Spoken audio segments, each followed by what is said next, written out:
It's Spawn, but he's medieval. Let's go.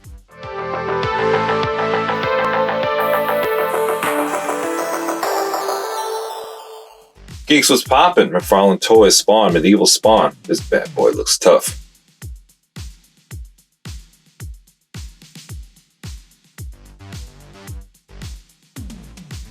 Whew, that bad boy is serious. He comes with McFarlane stand, of course. And he comes with a very, very, very imposing sword and hammer/axe. Woo! Accessories, baby!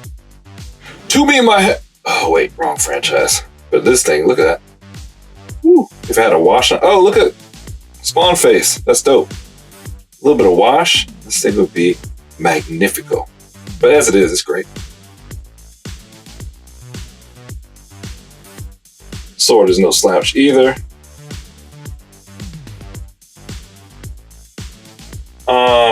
Yeah.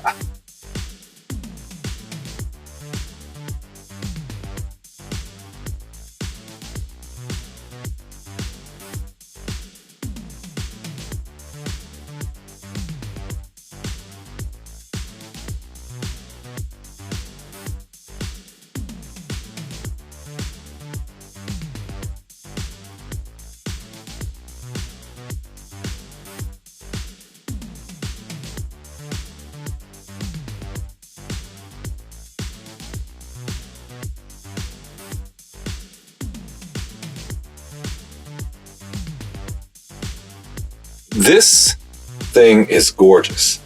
I don't know what McFarlane Toys people, sculptors were smoking when they did this, but smoke it again, because I'm almost speechless. I didn't expect this. When I pre-ordered it, I didn't really look at the pictures. If you've been watching, you know me. I just pre-order, I don't pay attention. Then when I got it in, I took it out of the cardboard box and threw it on my couch and never really examined it.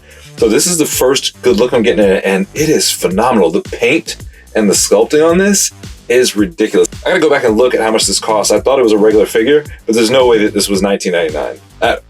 If you know, let me know in the comments, but I'm pretty sure this has to be a deluxe figure because the detail here is phenomenal. No matter how the rest of this review goes, pause right now and order this if you don't have it. The silver on his head pops off. The green eyes are popping through there. You look at his shoulder armor, not just one color. You got these gray spikes coming through. Thank goodness they're soft. But then here you have like a purplish maroon, and it's like that bowling ball shiny nail polish paint. Then you look down here at his loincloth or whatever this is. It's like a golden brown, and it has hints of silver in there, and it sparkles off. I hope it's showing up well on camera, but it is absolutely gorgeous. Then over here, he's got the same purplish shiny paint here for his armband. And you go down to his legs. The silver here, it's also kind of bowling ballish. Something makes it like sparkle a little bit. It's not just like dull gray plastic. That's why I think this is a deluxe figure. I need to pay attention to what my debit card is getting charged. Look at the, man, this is, oh, I almost cursed. This is freaking fantastic. And they split the skirt so you can get more articulation there. Thank you, McFarlane, because I know usually articulation is not high on their list. It's more about beauty, but this guy looks, just so sweet. All right, so his head, watch out for the shoulder armor, does give you a 360. Really good on the tilt there. Even better leaning right. Really steep looking down. Not really going to get much on the look up, kind of straight ahead, because he's got this little tail piece in the back of his helmet. Bucks up right against his collar. Arms get up really high. They do go a little bit higher, but the shoulder armor pressed against his neck and pushes them back down. If you take those off, for some odd reason, you can get the arms to go up higher. He does have moth joints in there, but doesn't help with the huggy, because it is not so snuggy. I wouldn't want to hug this guy anyway, so. Wingspan is hampered by the shoulder armor. That's almost the same as the hug. 360 at the shoulder. 360 at the bicep. This armband and the shoulder armor scrub, so a little difficult. Nothing at the forearm. 360 at the wrist. Now this forearm armor, say that twice, is really soft. You see it's moving when I move his hand around, so that should help out with the articulation. I can't see what's on the wrist. I'm assuming it's the typical McFarlane ball joint, because feet's going in different directions there. So you get good articulation there. Hampered by this just a little bit. Double jointed pinned elbows. I wonder when McFarlane's going to start messing with pinless joints. Anyway, even though they're pinned, you get really good range. You see he's tight in there, grabbing a newspaper, posing for the ladies. Now he does get a crunch from this upper torso rocker, but the cape is really heavy, so when you crunch him down, it kind of pulls him back a little bit. He does have waist articulation too, so the willy way back goes even willy way backer. And there is his crunch with the waist engaged too. Medieval Spawn likes to lean with it. He loves to rock with it. And when the Spawn ladies come in, he roll all night long. Do we get a 360 at the waist? Upper torso rocker. Doesn't seem to give a 360, gets caught right there. Let's force it. Is there a thigh cut? No thigh cut. No calf cut. But you do get a 360 at the footsies.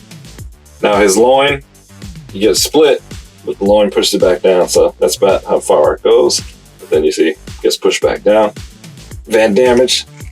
I don't think the joints want to turn. I'm not going to force it. Don't want these things breaking. Double jointed pinned knees give you really good range. Not much of a bend over. Shallow kick.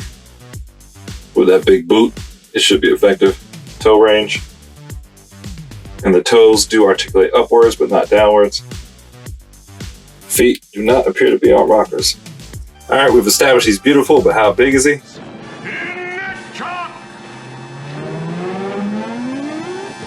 If you include the horns on his helmet, he is 7 3/4 tall. If you just go to the top of his head, 7.5 inches. I was going to put him up against one of the regular line spawns, but he's too beautiful for that. I'm going to compare him to the Kickstarter spawn, just because I feel like that's the quality you're getting here. Yeah, the plastic is not the same quality plastic, but just the look and the paint on it goes way beyond the regular spawns that have been pumped out in different palette colors. What's the verdict? I think this is one of the most beautiful action figures of 2023. Even if you're not a Spawn fan, I suggest put it on your shelf. You could use him as some kind of evil demon knight. He's phenomenal. No complaints about him whatsoever. I think this is the best I could have done. Exceeded my expectations. I'd put him right up there with War Duke as far as just sheer action figure beauty. But as usual, it doesn't matter what I think. Let me know what you think. Sound off in the comments. Talk to me. Do you collect Spawn figures? Does this make you want to buy one? Have you put this on your shelf? You're going to skip over it? Have I convinced you to spend your kids' college tuition? Let me know in the comments. Make sure to hit that like button, subscribe, turn on notifications, share a link with a friend that loves the plastic like we do. Till next time, geek out.